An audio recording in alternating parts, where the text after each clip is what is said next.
They made us many promises, more than I can remember, but they never kept one. They promised to take our land, and they took it. This famous quote was spoken by Red Cloud, a leader of the Lakota Nation, during a speech he made after the Wounded Knee Massacre. Red Cloud was one of the tribal leaders who signed the Fort Laramie Treaty of 1868 that established the Pine Ridge Reservation, an act he came to regret later on in his life.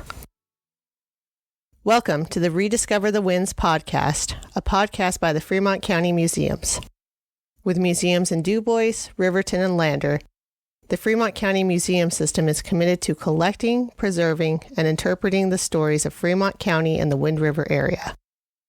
The unique artifacts found at our museums relate the history of central Wyoming with information which, in many cases, can't be found anywhere else. With the Rediscover the Winds podcast, we hope to bring some of that history to you wherever you are listening. Last episode, we talked about the sheep and cattle wars of the late 1800s and early 1900s. Sheep and cattle ranching were the first successful agricultural industries in Fremont County that led to more pioneers hoping to homestead the warmer Wind River Valley in central Wyoming. This episode will look at how pressure from the white settlers led to the reduction in size of the Shoshone Reservation, now known as the Wind River Indian Reservation, and the opening of those ceded lands to settlement. The same year Red Cloud signed the Fort Laramie Treaty, another tribal leader by the name of Chief Washakie of the Eastern Shoshone Tribe signed a similar treaty with the U.S. government known as the Fort Bridger Treaty of 1868. The treaty established the boundaries of the Shoshone Indian Reservation at the Wind River Valley and effectively ended the Eastern Shoshone tribe's nomadic way of life by requiring its people to transition to a farming culture. It was also the first in a long line of negotiations and land cessions in which the Shoshones were forced to reduce the size of their reservation. Only 5 years earlier, the Fort Bridger Treaty of 1863 had described a loose outline of the Shoshone territory that encompassed over 4 million acres west of the Wind River Mountains. The 1868 treaty granted the Shoshone just 2.7 million acres. Only 4 years later, in 1872, the U.S. government, through Felix Brunot, chairman of the Board of Indian Commissioners, came to negotiate with the Eastern Shoshone for a third of its land. In June 1867, gold was discovered in the South Pass area, leading to a mining boom in the area and the establishment of South Pass City and Atlantic City. By the time the Shoshone Indian Reservation boundaries, which encompass the South Pass area, were made official the following year, there were nearly 1,500 white settlers already in the area. Despite the boundaries, the U.S. government did very little to discourage or push out white settlers.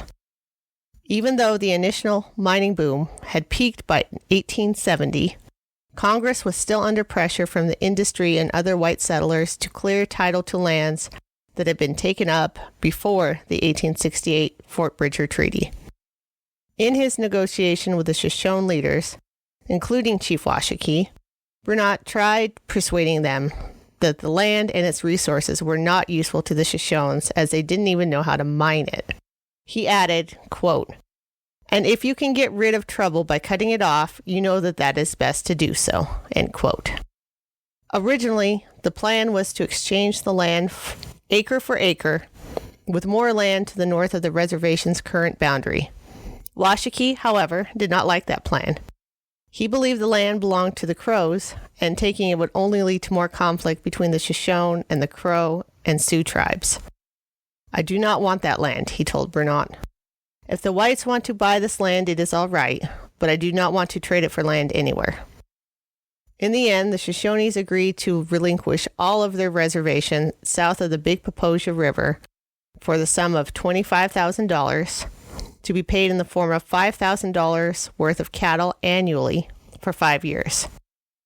Facing the decline of their vital food source, the buffalo, the Shoshones wanted the cattle to help them adapt to their changing environment. As headman of the Shoshone, Washakie himself was also to be given a salary of $500 a year for the same period. Unfortunately, it took Congress nearly 2 years to ratify the agreement between Brunot and the Shoshones. thanks in part to the onset of the severe nationwide depression of the Panic of 1873. This led to a significant delay in the delivery of the promised cattle, even though white settlers did not wait for the agreement to be finalized before occupying the ceded lands. With mining in the area now truly on its way out, many who had come seeking their fortune in gold looked to agriculture instead, by homesteading the soon-to-be available public lands. Herds of cattle and sheep were brought to the Wind River Valley, and the town of Lander began to develop at the old location of Fort Brown, a military outpost instituted to protect the Shoshone from raiding enemy tribes.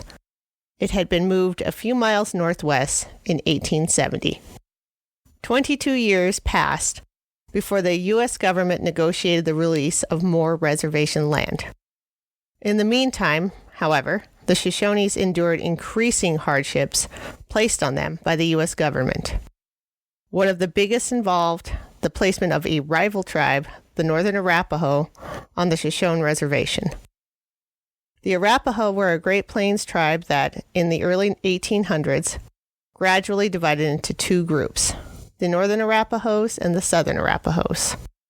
After the Treaty of 1851, the Northern Arapaho shared land with the Cheyenne in the eastern portion of what is now Wyoming and Colorado, as well as western parts of Nebraska and Kansas. At the Fort Laramie Treaty of 1868, the Northern Arapaho had tried to get their own reservation in Wyoming, but the government wanted them to join one of three reservations that were already established: the Southern Arapahos in Oklahoma, the Crows in Montana, or the Sioux in western South Dakota. The Arapahos, however, did not like any of those choices and refused to relocate. Instead, most stayed at the Powder River area of Wyoming, while others joined Red Cloud's Oglala Lakotas at their agency on the Wyoming-Nebraska border. For 10 years, the Northern Arapaho remained without a homeland, hoping the government would provide them one in Wyoming. After years of being involved in various conflicts, both with and against the U.S. Army, and facing dwindling resources as the buffalo economy declined, things became quite desperate for the tribe during the winter of 1878. Despite being enemies, Chief Washakie took pity on them and agreed to allow the Northern Arapaho to stay at the Shoshone Indian Reservation temporarily until another reservation could be provided for them. On March 18, 1878, the U.S. Army escorted 938 starving and weak Northern Arapahos to the reservation. The promised Arapaho reservation never materialized, and the tribe remains there to this day. By 1885, the buffalo in the Wind River Valley had completely disappeared, making both the eastern Shoshone and northern Arapaho tribes dependent on government rations. Those, too, continued to dwindle over the years and had an ending date in the year 1900. In 1887, Congress passed the General Allotment Act, also known as the Dawes Act. Its purpose was twofold: to break up tribalism, or traditional Native communal living, by allocating tribal members individual parcels of land, and to open up the remaining allotments of the reservation land to white homesteaders. Though they were still considered to be on the reservation temporarily, the Arapahos were included in the division of the land. The Dawes Act made it increasingly difficult for indigenous peoples to hunt, fish, and gather the foods that had made up their traditional diets. The food rations sent to them by the government, primarily made up of lard and wheat flour, were unhealthy and foreign to the native diet. On top of this, much of it would already be rotten and moldy by the time it arrived at the reservation. Because of all this, the turn of the 20th century marked the lowest point for all native tribes in the country, and the eastern Shoshone and northern Arapaho tribes were no exception. Native populations dropped dramatically due to widespread poverty, malnutrition, and disease. In the 1890s, pressure began to build on the government and the tribes to negotiate the sale of the unallotted lands on the reservation. Needing money to buy food, the tribes were willing to negotiate the sale of more reservation land. 2 unsuccessful land cession councils convened in 1891 and 1893. The first failed because Congress would not ratify it, believing the tribes did not cede enough land, even though it included about half of the reservation at the time. The second time, it was the tribes who, still angry at the rejection of the last agreement, resisted selling so much of the land. An agreement between both tribes and the U.S. government could not be reached until 1896. This time, the government wanted to acquire the land surrounding the Big Horn Hot Springs, which is known for being the largest mineral hot springs in the world. The springs were located in the northwest corner of the reservation and are sacred to the Shoshone. For centuries, the tribes had used the waters from the springs for their therapeutic properties. Of course, white settlers in the area, including those in the new town of Thermopolis, located just outside the reservation's borders at the mouth of the Owl Creek, had also come to realize the benefits of these healing waters and their potential for becoming a tourist attraction. Negotiating for the United States was Indian prospector James McLaughlin, most famous for ordering the arrest of Sitting Bull in 1890, an act that resulted in the chief's death and contributed to the Wounded Knee Massacre. Despite this, McLaughlin had considered himself to be a friend of the Indians and was married to a Minnesota woman of mixed blood descent. Like most whites at the time, however, McLaughlin believed his mission was to make Native Americans more self-sufficient by encouraging them to assimilate and adopt Western culture and ways of living.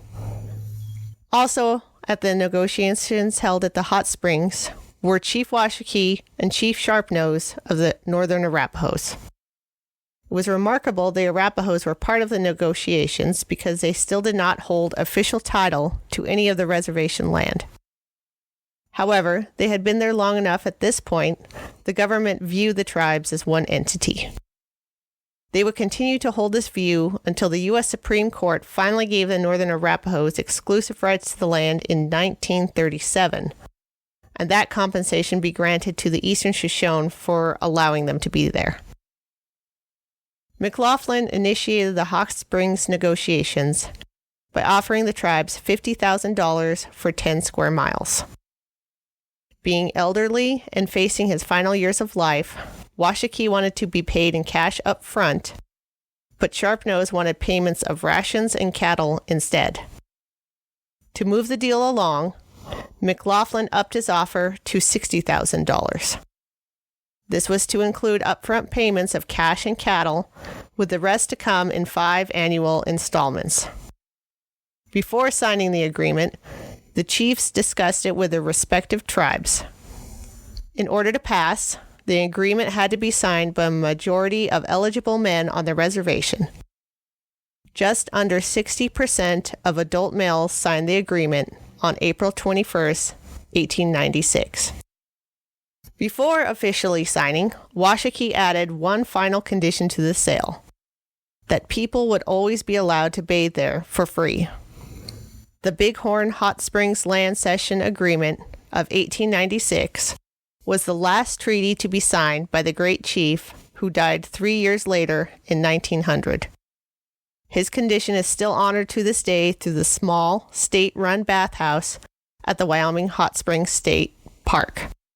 Following the deal, Wyoming Congressman Frank Mondell proposed a plan for Congress to give the 1 square mile containing the hot springs to the state of Wyoming and open up the rest of the lands for settlement. The plan was passed in June 1897, and Wyoming Hot Springs Park became the first state park in Wyoming.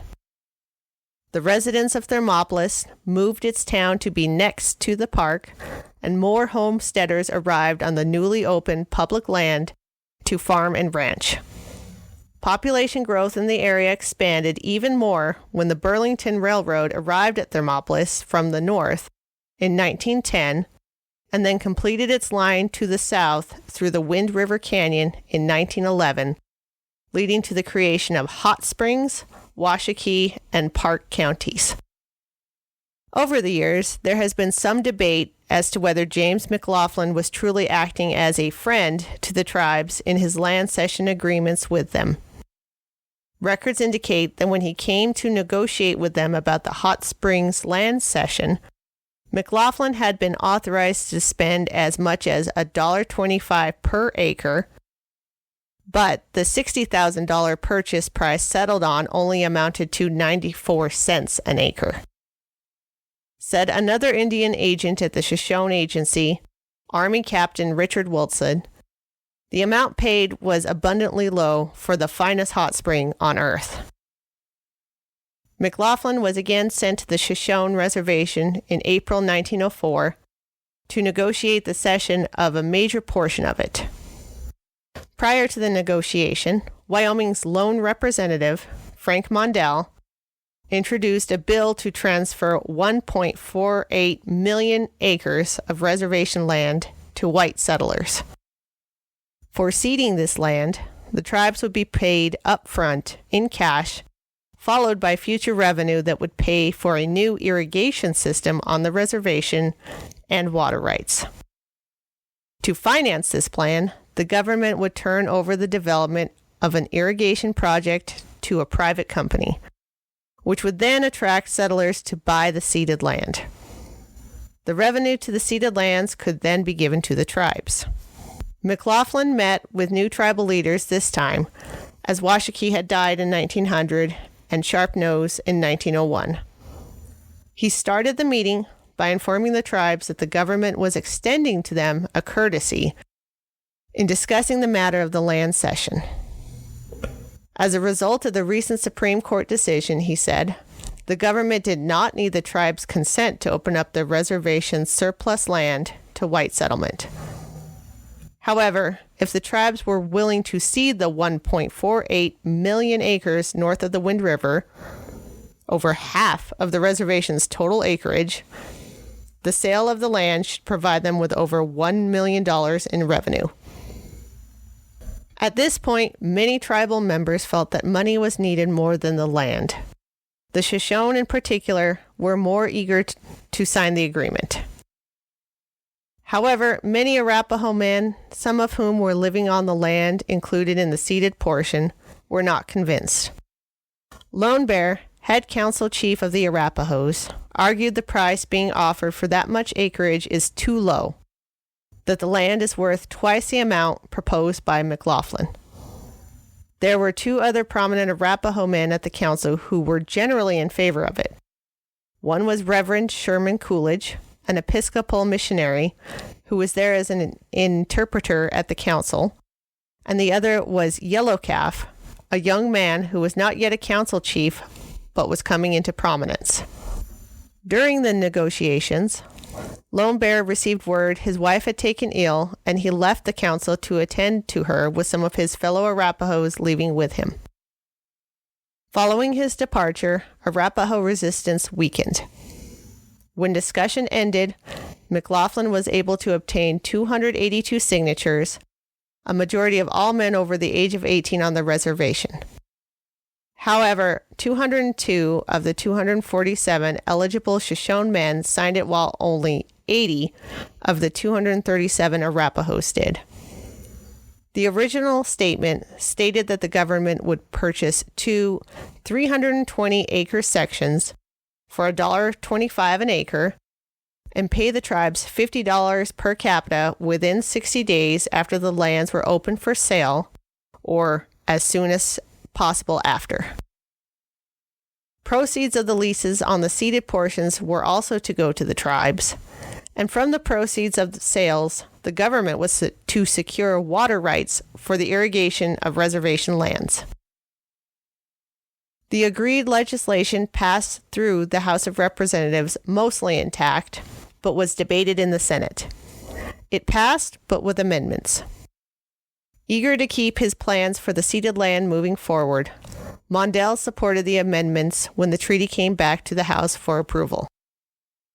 When New York Representative John Fitzgerald, a Democrat, objected to it on the grounds the amendments had not been agreed to by the tribes, Mondell claimed he had received a telegram from James McLaughlin saying the tribes had seen the amendments and agreed to them.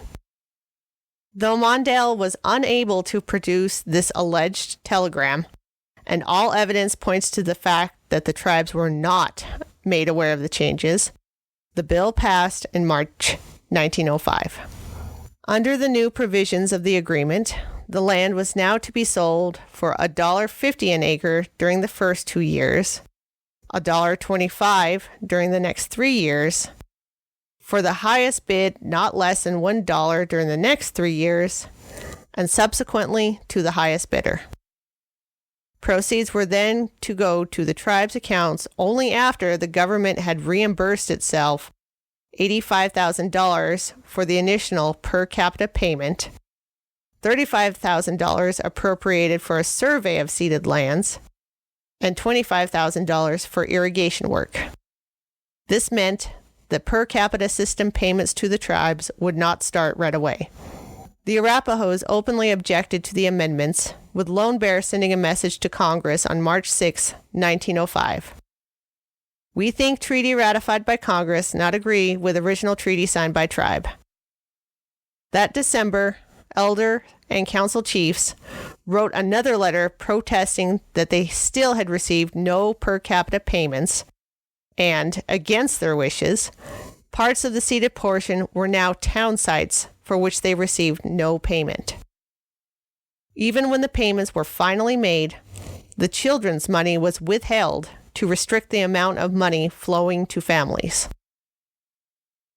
According to the Indian office in charge of distributing the payments, the Indians were too indolent and impudent to manage their own affairs, much less those of their children. Dismayed, tribal leaders met once more with McLaughlin in 1907 to convey their frustrations over the violation of the 1904 agreement. 2 years later, the Indian office finally agreed to give the tribes the children's per capita payments. Upon the passage of the 1905 McLaughlin Agreement, an opening date of the ceded reservation lands was scheduled for August 15, 1906. W.R. Richards, Commissioner of the U.S. Lands Office, decided a lottery should be held in which the prospective settlers could register for a piece of land, and then a drawing would be held. In the meantime, Wyoming Secretary of State Fenimore Chatterton worked on persuading the Chicago and Northwestern Railroad to build its railroad through the Wind River Reservation and to convince the Department of the Interior to permit work on an irrigation system. Commissioner Richards planned the drawing to be held on Saturday, August 4th, 1906 at 9 a.m. The plan was to erect a platform across from the registration office located in Lander. Envelopes containing slips of paper with the registrant's information would be brought to the drawing location from all the other registration locations in Wyoming. The total registration for the drawing was 10,563 individuals who were competing for 7,240 claims available at the town site of Riverton. There were registration offices in Lander, Shoshone, Worland, and Thermopolis.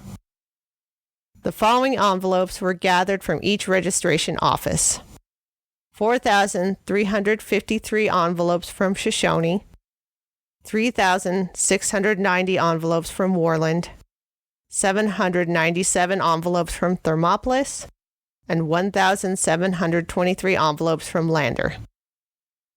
On the day of the drawing, 500 people watched as Commissioner W.R. Richards and his assistants, W.R. Schnitger and Martin McGinnis, prepared for the drawing.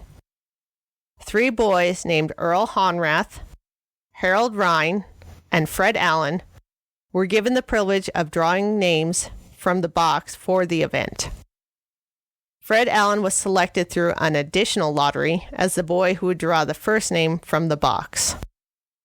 The first name drawn by Fred Allen was Hans Berlin from Laramie. Once the drawing was completed, all 7,240 people who were drawn at the lottery were notified through the mail. Shortly after the drawing, a section of land was set aside for the town site of Riverton by the Secretary of the Interior based on a petition made by F.M. Gill. This section of land comprised of 160 acres. Commissioner Richards decided the town site could be claimed through squatters' rights, meaning that under the Homestead Act of 1862, any person who was over the age of 21 and had not taken up arms against the United States government could file a claim on a piece of land. After living on the land for 5 years and showing proof of improving the land, the person was able to claim ownership of the land. Commissioner Richards also further stipulated that at least 100 people should claim a part of the land that was set aside for the town site of Riverton. People gathered in Lander and Shoshone to await the official opening of the town site land on August 15, 1906. While they waited, many businessmen who were looking for new opportunities in the new town site began to gather supplies and prepared to stake a claim on the best lots in town.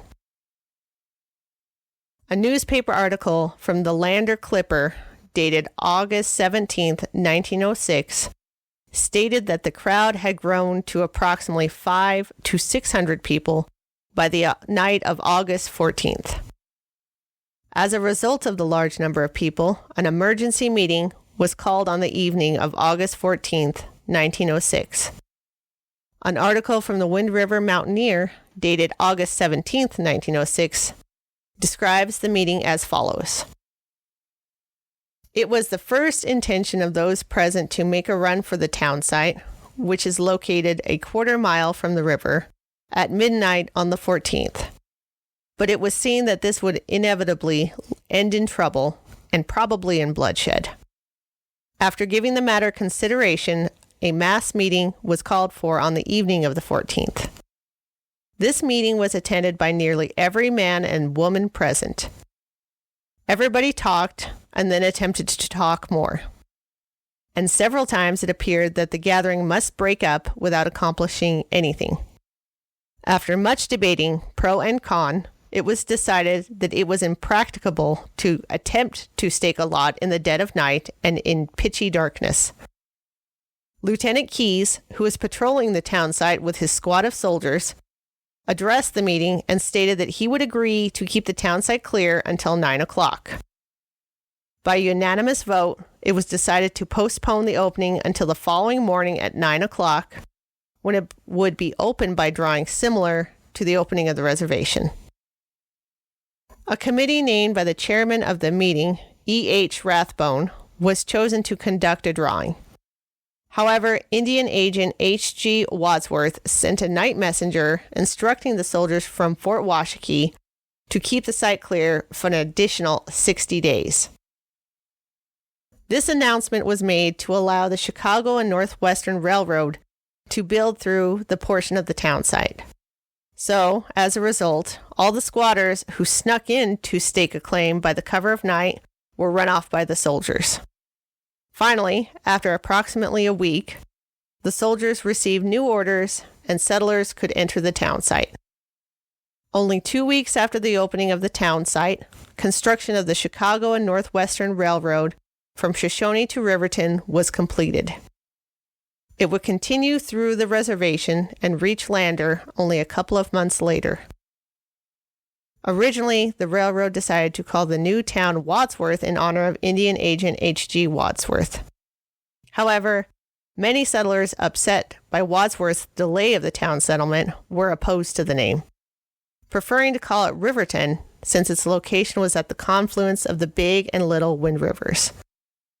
The name of Wadsworth only lasted a few months until the post office was established in the town site, and the town of Riverton continued to grow along the railroad line. Following the 1905 McLaughlin Agreement, there would be one more significant change to the boundaries of the reservation. In the 1930s, new federal laws were enacted to give tribes more autonomy and repeal the previous ones that outlawed the practice of their traditional cultures. In 1937, the name of the Shoshone Reservation was changed to the Wind River Reservation and the Northern Arapahos recognized as equal landowners. Finally, in 1940, the unclaimed lands that had been ceded in the 1905 McLaughlin Agreement were restored to tribal lands. Thus, the geography of the modern Wind River Reservation basically encompasses the same area as existed in 1872 before the Brunat Agreement, with the exception of the city of Riverton, as well as the white-owned farms in the towns of Pavilion, Kinnear, and the Midvale Irrigation District.